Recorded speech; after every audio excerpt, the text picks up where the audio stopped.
Have you ever woken up in the morning and thought, why do I feel so tired when I haven't even done anything yet? Maybe your feet hit the floor and already your body feels a little heavy, your mind a bit foggy.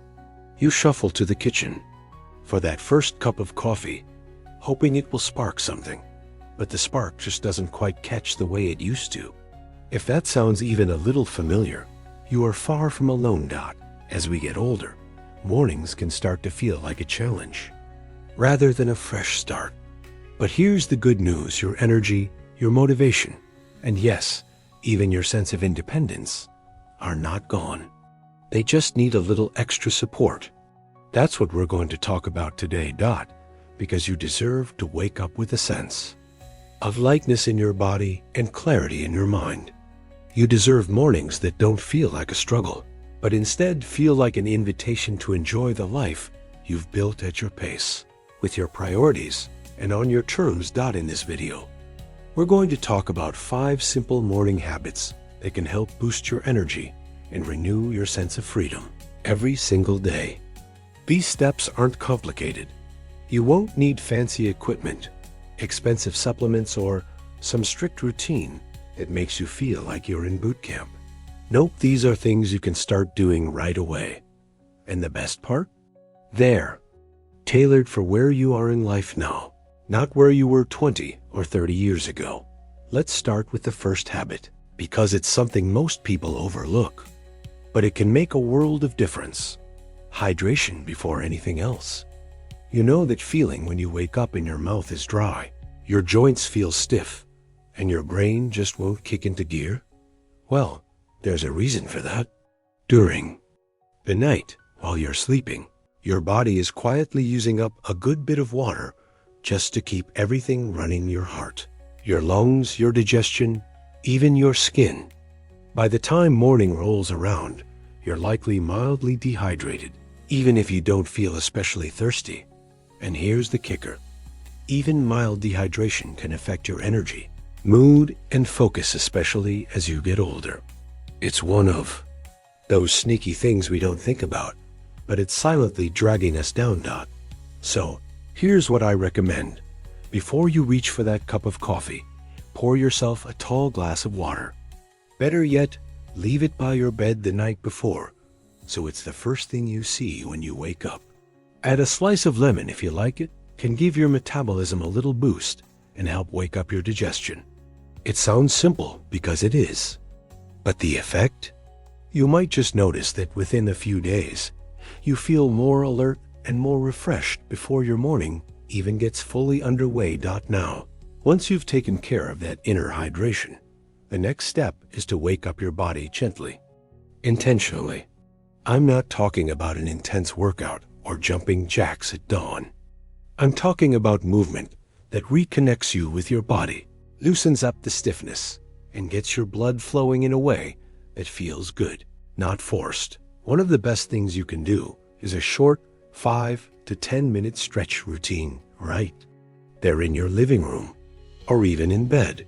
Think of it like saying good morning to your muscles and joints.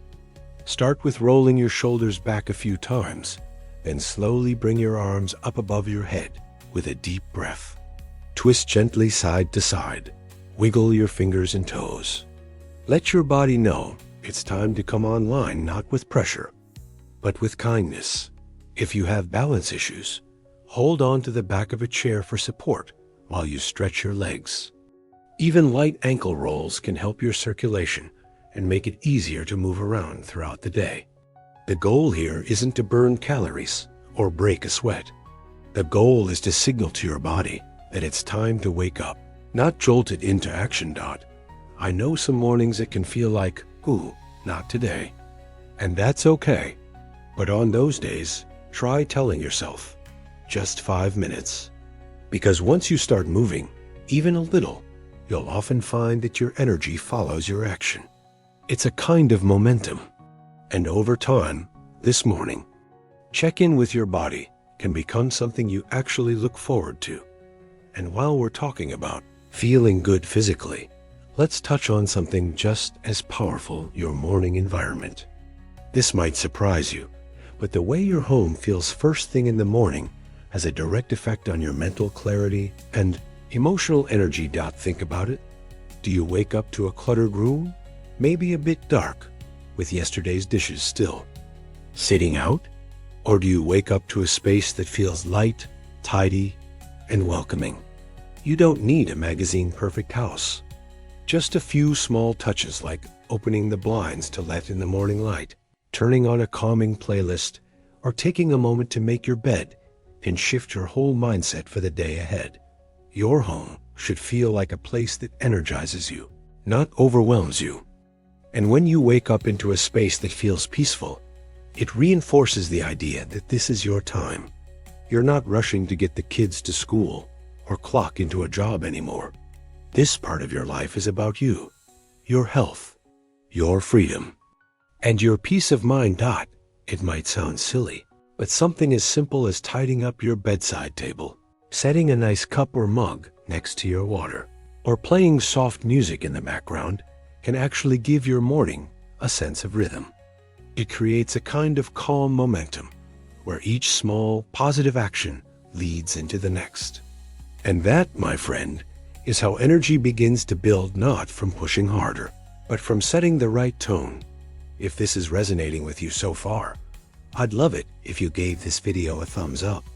It really helps more people like you find content that supports their journey toward healthier, more energized living. And if you haven't already, go ahead and hit that subscribe button.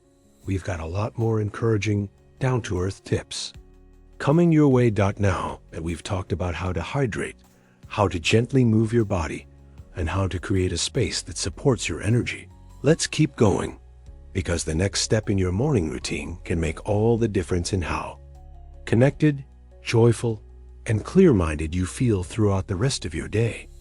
How connected, joyful, and clear-minded you feel throughout the rest of your day. And that brings us to the next powerful habit: feeding your brain and soul before the world gets loud. Now, I'm not just talking about what's on your breakfast plate, although we'll get to that. What I mean here is carving out just a few minutes for mental nourishment before the noise of the day creeps in. You know what I mean, that moment when the phone starts buzzing, the news comes on, or your to-do list starts running laps in your head.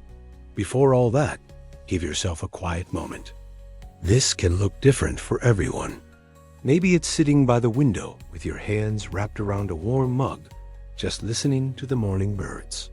Maybe it's a bit of light reading a devotional, a favorite poem, or even just a few pages of a book that brings you peace. Maybe it's journaling, writing a few thoughts down to set your intentions.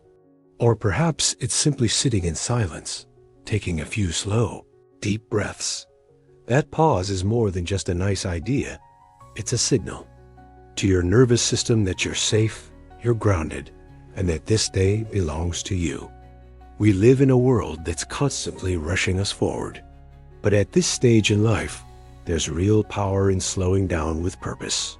Giving your mind that gentle space first thing in the morning can reduce anxiety, improve focus, and lift your mood in ways that even coffee can't match.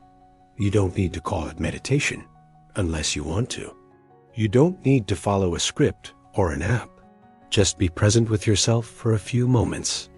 Think of it as mental stretching, a way to gently wake up your thoughts, the same way you stretched your body. And if you're someone who lives alone, this moment can also be a kind of emotional anchor, a reminder that you are connected to something larger, whether that's your faith, nature, or simply the rhythm of the world waking up with you. Now that your body is moving and your mind is settling into a calm, focused state, it's time to talk about something you've probably heard 1,000 times, but I want to frame it a little differently. Breakfast. Now, before you roll your eyes and say, "I've been eating breakfast my whole life," let me ask you this: are you fueling your day or just filling your stomach? Because there's a difference. At this point in life, our metabolism doesn't work quite the same as it used to. Our digestion slows a bit, and the types of foods we choose in the morning can either lift us up or weigh us down for the rest of the day. Think about how you usually feel after breakfast. Do you feel light and energized, or heavy and sluggish? Do you find yourself crashing an hour or two later, reaching for another cup of coffee or a sugary snack? That's your body talking to you, and it might be time to listen. A good breakfast, especially for those of us in the 65+ club, is all about balance. You want a mix of protein, healthy fat, and a little bit of complex carbohydrate, not just toast and jam or a sugary cereal. Those quick energy breakfasts might feel comforting, but they're often the very thing that causes a mid-morning slump. Let's talk real food here. Maybe it's a bowl of oatmeal with chopped nuts and a sprinkle of cinnamon. Maybe it's a scrambled egg or two with avocado on the side and a few cherry tomatoes. Greek yogurt with berries. A smoothie with a handful of spinach, half a banana, and some almond butter. These meals are simple to prepare. They taste good, and most importantly, they work with your body, not against it. And I get it, some mornings you don't feel like eating right away. That's okay. But try to get something into your system within the first hour or so of waking up, even if it's small. You don't need to eat a huge plate of food. The goal is to give your body the signal that it's time to start the day gently, steadily, and with support. When you give your body what it needs, especially in those first few hours of the day, it's like giving your car a clean tank of gas. You'll notice better focus, less irritability, and steadier energy throughout the day. Not that jittery caffeine buzz that wears off, but something real and lasting. Now, you might be thinking, okay, I'm drinking my water, moving a little, keeping things calm, eating better. What else could I possibly need to feel more energized? Well, here's one more thing that often gets missed, but it's absolutely crucial for long-term vitality. Purposeful planning, not pressure. Me explain. When you wake up in the morning, it's easy to feel either overwhelmed by all you could do or underwhelmed by a day that feels empty. Both extremes can drain your energy. But when you begin your day with one or two small, meaningful intentions, something shifts inside you. Maybe your intention is to call a friend. Maybe it's to finally go for that walk around the block or plant something in the garden. Maybe it's just to sit in the sunshine for 10 minutes with your favorite music playing. The point isn't how big the task is. It's that you chose it on purpose. That gives you a sense of direction, a little internal compass that keeps you moving without feeling rushed or burdened. Not having a plan doesn't mean you have to stick to a rigid schedule. It means you've given your day a shape, a sense of flow, and that gives your brain a powerful message. I have something to look forward to. I have something to show up for. This simple act can make all the difference in how your energy builds throughout the day. Because let's be honest, it's not just physical energy we're talking about. It's emotional energy. It's having something that lights you up, even if it's small. That spark of purpose is what keeps us feeling alive, useful, and connected at any age.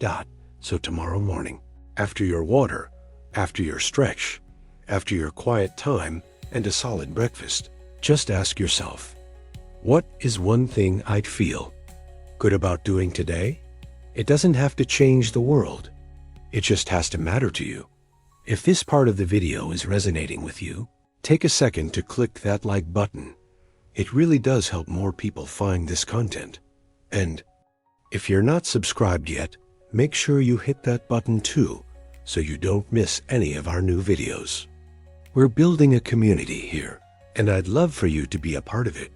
You've already taken the first step just by being here and investing in your morning, and by extension, your entire day. That's something to feel good about. Let's keep this momentum going, because next, we'll dive into something that has the power to transform not just your mornings, but the entire rhythm of your life. Because sometimes, the most powerful habit isn't just something you do, it's something you feel.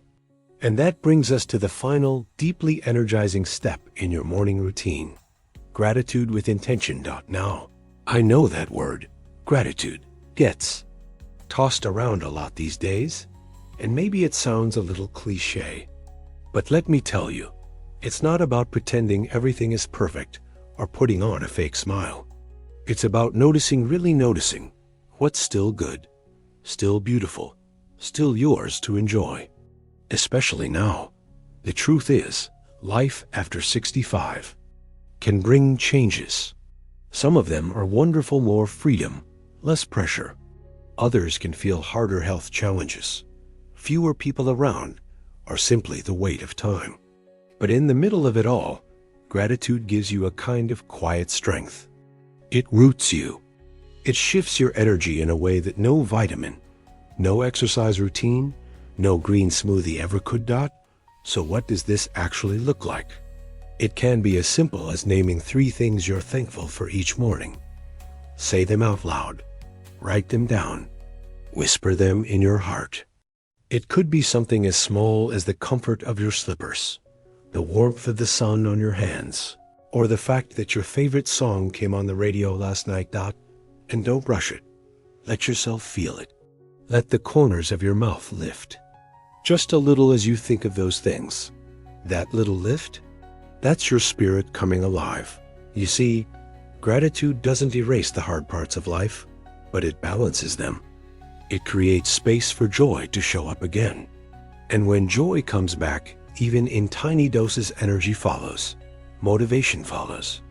A sense of hope returns.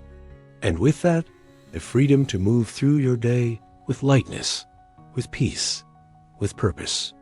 Morning habit isn't just good for your mood, it's good for your body too. Studies have shown that people who practice gratitude regularly sleep better, experience less chronic pain, and even have healthier hearts. Not bad for something that takes just a minute or 2 a day, right? So maybe tomorrow, as you're sipping your water or stretching your shoulders, you think to yourself, I'm grateful for the chance to move today. Or while you're enjoying your breakfast, I'm thankful for the food I have and the time to enjoy it. It doesn't have to be fancy, just real. And if there are days when gratitude feels out of reach, when you're hurting or feeling low, just try finding one thing, one small light in the fog. It could be a memory, a photo, a smile from someone at the store. Let that be enough. Because even on the hardest mornings, there is always something worth holding on to. Now, as we bring all of this together, let's take a moment to reflect. You've learned how just a few mindful steps in the morning can shift the entire energy of your day, starting with a tall glass of water to reawaken your system, gentle movement to warm up your body and ease stiffness, a moment of calm to feed your inner peace before the world rushes in, a nourishing breakfast that fuels you with strength, not sugar crashes, and finally, a little gratitude to lift your spirit and help you remember just how much life there is still to live. And that's really what this is all about, isn't it? Living, not just getting through the day, but feeling like you're actually living it, with energy, with clarity, with the kind of quiet joy that only comes when you stop chasing youth and start embracing your strength. You may not have the same routines you did 20 or 30 years ago, and that's okay. Life after 65 isn't a downgrade, it's a new chapter. And if you ask me, it's one with more freedom than ever before, because now you get to set the pace. You get to decide what matters most. You get to wake up each morning and say, this is my day. I will treat it and myself with care. So, as you step into tomorrow morning, remember, you don't need to do everything all at once. Just start with one thing. One small change. One new habit. Maybe it's that glass of water. Maybe it's taking a breath before you turn on the TV. Maybe it's putting a sticky note on your mirror with one thing you're grateful for. Start there. Let that be enough. And trust that, over time, these tiny shifts will stack up into something big, a new rhythm, a fresh sense of energy, and a deeper connection to yourself. If this video spoke to you today, I would truly appreciate it if you gave it a thumbs up, It helps this message reach more people who might need it. And if you'd like more honest, uplifting conversations like this, hit that subscribe button. We're building a beautiful community of people who are embracing this chapter of life with courage, humor, and height. And I'd love to hear from you in the comments. What's one small thing you're going to try tomorrow morning to boost your energy or reclaim a bit of freedom? Whether it's a change you've already made or something you're just thinking about, share it below. We can all learn from each other. Here's to brighter mornings, to steady energy, and to knowing that you are still the author of your story. Take care of yourself, and remember, no matter your age, you deserve to feel alive every single day. Here's to living your best life at any age.